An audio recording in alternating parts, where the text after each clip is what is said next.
Salam teman-teman, salam jumpa kembali.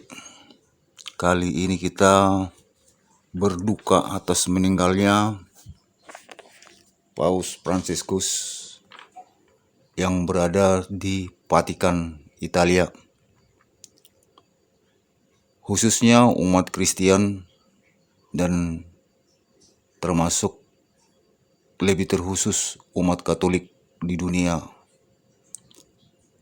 akan merasakan kehilangan daripada sosok pemimpin Paus Fransiskus ini, dan umumnya seluruh dunia, bahkan dari agama di luar daripada Katolik pun, di luar daripada Kristen pun mengucapkan belasungkawa.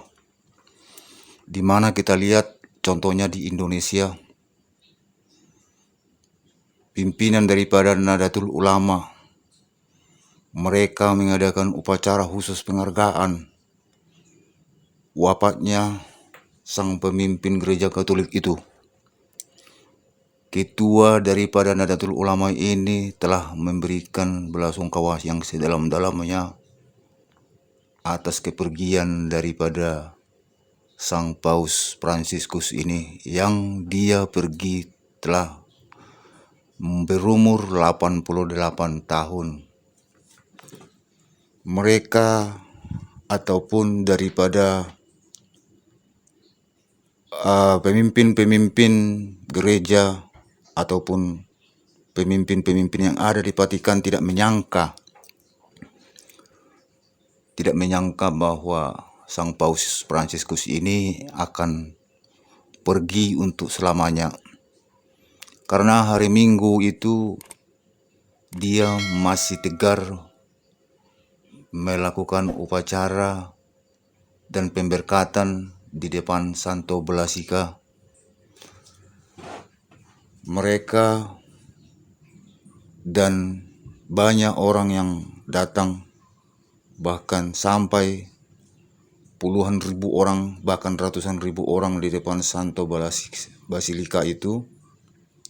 Dia masih memberkati daripada anak-anak, dan dia berpesan kepada dunia dan keamanan dunia tentang keamanan, khususnya di daerah Gaza, di daerah Palestina, karena dia begitu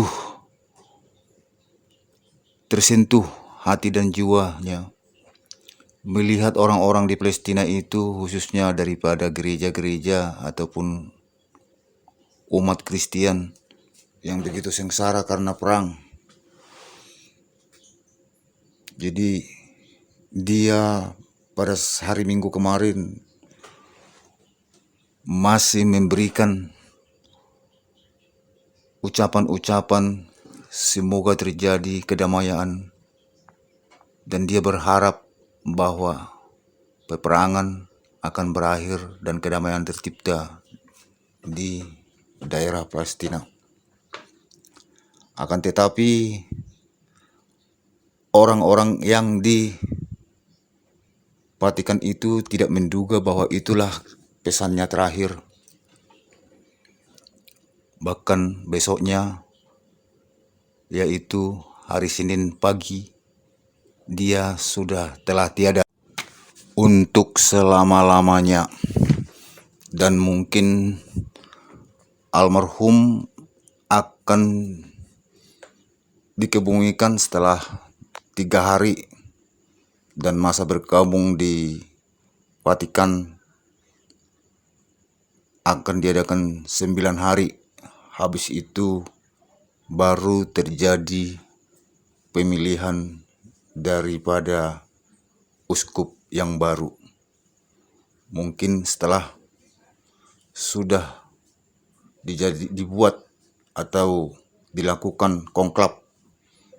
Artinya konklab ini adalah pemilihan khusus antara kardinal-kardinal yang punya peran di bawah umur 80 tahun akan diikutsertakan di sana untuk memilih daripada pemilihan paus yang baru yang akan dipilih. Dan sepertinya sudah ada sebelum meninggalnya uskup yang sekarang, sepertinya mereka sudah memberikan calon-calon, di antaranya dari negara Ghana, Filipina, negara Italia, Hungaria, dari Portugal dan Malta, dan Guinea, Afrika. Jadi setelah itu barulah 9 hari nanti terjadilah misalnya konklab itu, baru disitulah ada pemilihan daripada paus yang baru. Para kardinal akan melakukan inilah secara tertutup di Istana Vatikan. Memang kehilangan ini adalah karena dia sebagai Bapak perdamaian seluruh dunia, dia tidak pandang bulu dari ras mana ataupun dari negara mana, dan khususnya dari agama apa saja pun. Bukan saja dia harus beragama Kristen ataupun dia khususnya beragama Katolik, bukan. Dia Bapak perdamaian, Bapak seluruh dunia. Mau dia agama Buddha, Hindu, Kristen, Protestan, Katolik, ataupun Islam atau Muslim, bagi dia itu tidak penting. Karena menurut dia semua makhluk manusia di dunia ini adalah ciptaan Tuhan. Jadi harus saling mencintai dan saling menyayangi dan saling menghormati antara satu dengan yang lain.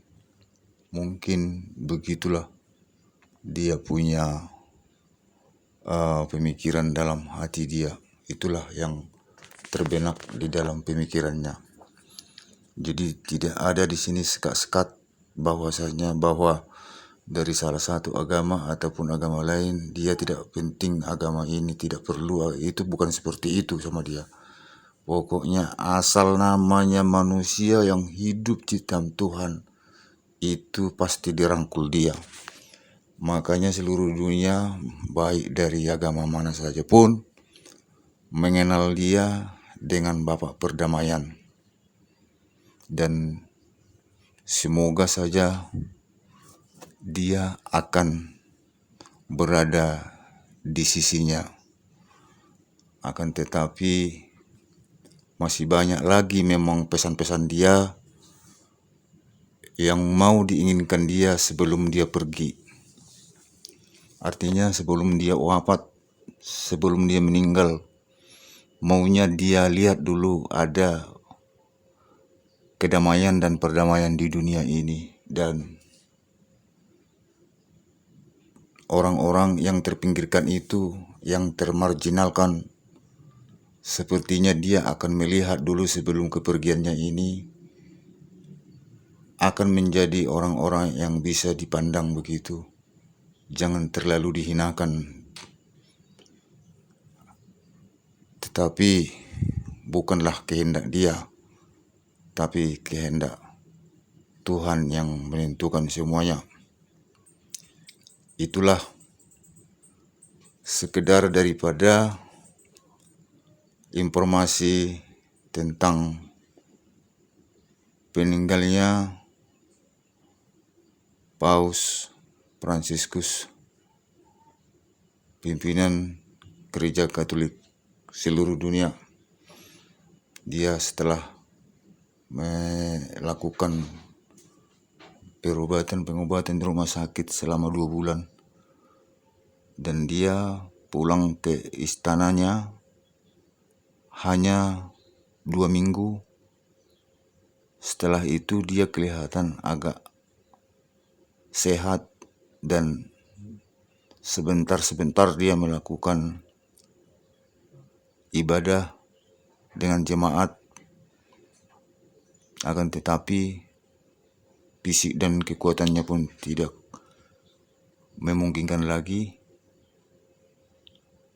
Mungkin hari Minggu kemarin dia akan memaksakan diri, atau dia berpikir bahwa inilah yang terakhir dia bisa ada kesempatan untuk menyampaikan pesan-pesan ke seluruh dunia. Begitu ya teman-teman, semoga dia diterima di sisinya.